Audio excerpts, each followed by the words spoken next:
fresh water, clean air,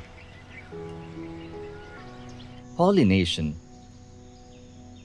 climate regulation, services provided by natural ecosystems are taken for granted. Yet, it is critical to place values on them so they can continue to underpin social and economic development.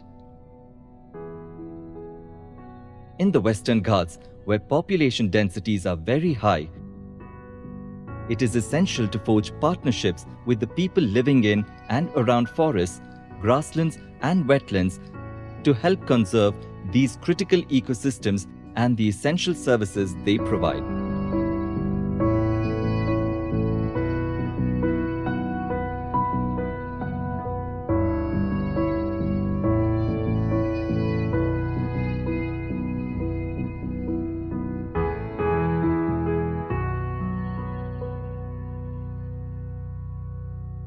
Environmental services across the world, across every ecosystem that we live in, are very valuable. So this particular project looks at water in the Coonoor Basin, looks at non-timber forest produce in the Hassanur Belt.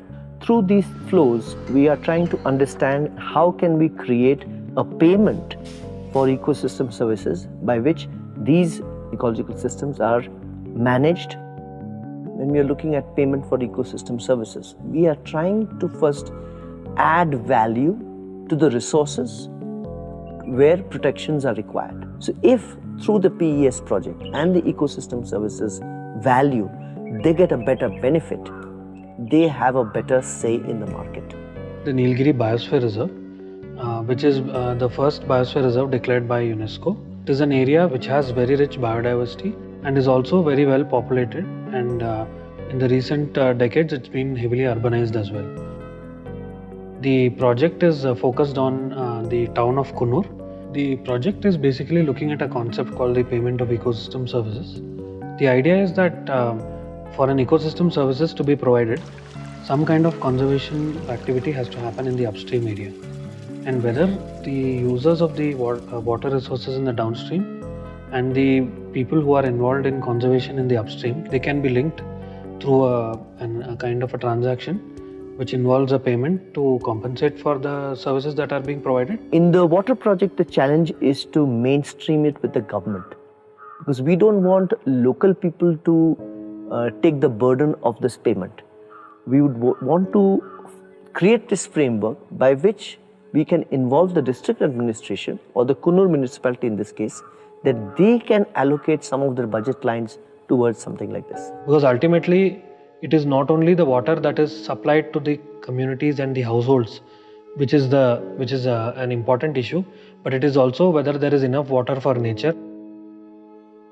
For the NTFP, we are looking at a fair price for the tribal communities who collect the non-timber forest produce, which directly helps in terms of selling their produces at a better price and plowing back that funds and that profit back into the foundation or back into the different institutions. We are here working with many communities across the Nilgiri Biosphere Reserve. These are mainly hunter-gathering communities. They lead their life with a mixture of NTFP collection and agriculture. The valuation of non-timber forest products is very low. So we are trying to establish the different kinds of values that should be given to NTFPs, be it ecological or cultural. Honey, for example, people follow some methods by which conservation is assured of these. And in the production units, we have also ensured certain quality criteria.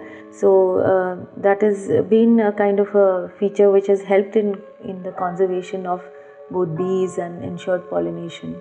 Similarly, in Amla and other things, to collect mature fruit to harvest in a certain way. So in the market, we have to include various other aspects, and this is the model that we are trying through the payment for ecosystem services.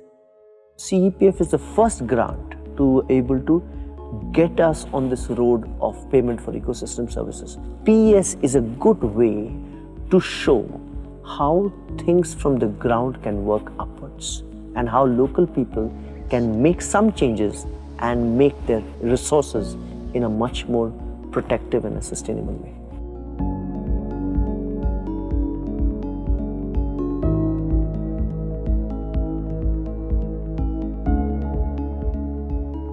In Maharashtra, there are 6 districts where this landscape of northern Western Ghat is there. As you come to the north, we don't have many perennial streams, but within forests there is enough water for wildlife. For example, if you look at the sacred forests, most of the sacred groves, they have the perennial source of water. Sacred groves are extremely important for maintaining those water catchments. In this area, there are no indigenous people. But these people are linked to forest in various ways. They need forest for their firewood needs, they need forest for their water needs. Most of the land is privately owned. Unfortunately, in these forests now, at least in Ratnagiri district, we don't have huge timber left. They have cut most of the big timber for making charcoal. When we did this biodiversity assessment, people could understand that there are more than 300 plant species, lot of birds and stuff. Because of this biodiversity assessment report, we could work with people, and then to our surprise, people in the village, they really picked it up. Therefore, it served 2 purposes. One is awareness generation, second is capacity building. Whatever biodiversity is remaining, and we are trying to maintain and protect that through innovative approaches, conservation agreement. So we started talking to people that instead of giving your forest for cutting, for firewood to a contractor, why don't you enter into an agreement with us, and we can give you more benefits. Number one, we will see to it that our benefits will be equal or more than what wood contractor was giving you. Then we will build your capacity. We will see to it that we will try to enhance the quality of your forest. We tried to scale up the idea of conservation agreement. We had pilots and they were fairly successful. People agreed to protect the forests with 5 years agreement for 40 acres.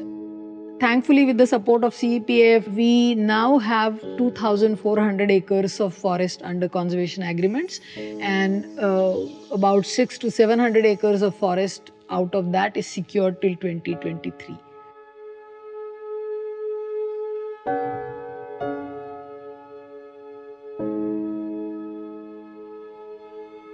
The southern Western Ghats is probably one of the largest tracts of wet evergreen forest. The landscape where we are working is in the central part of the southern Western Ghats. The Shankota Gap, or otherwise known as Aryan Cow Pass, is the natural break in the Western Ghats. Historically, for large mammals like the tiger and the elephant, it was all contiguous and animals could freely move from the south to the north. So in that sense, this gap is crucial to maintain connectivity in populations. This landscape is not under any kind of formal protection, it is outside a protected area. So the larger impacts are expansion of plantations. Other than that, you have impacts of a national highway, a railway line.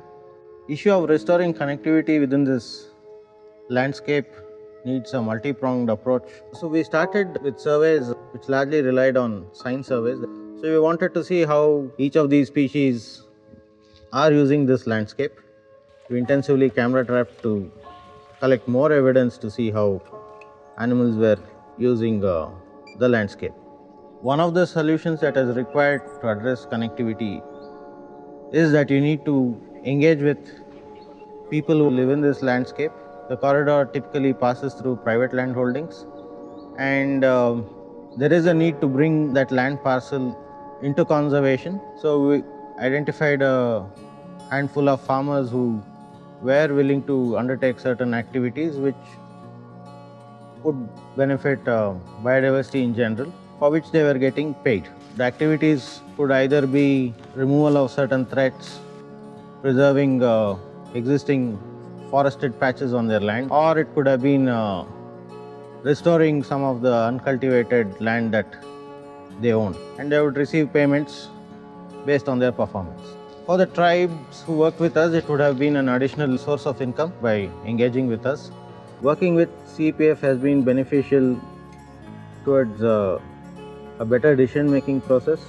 Other than conservation itself, I think the partnership has largely contributed to a huge amount of scientific work, and this has helped us stay in this landscape, address the problems rather than just do a quick study and exit from the landscape.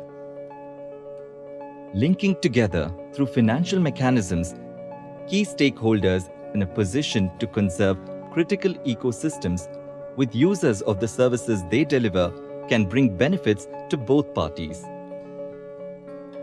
Bridging this gap, however, requires innovation, imagination, and a multidisciplinary approach that combines elements of ecology, economics, and social science. The conservationists featured here have tested new mechanisms with potential for wider replication in the Western Ghats and beyond.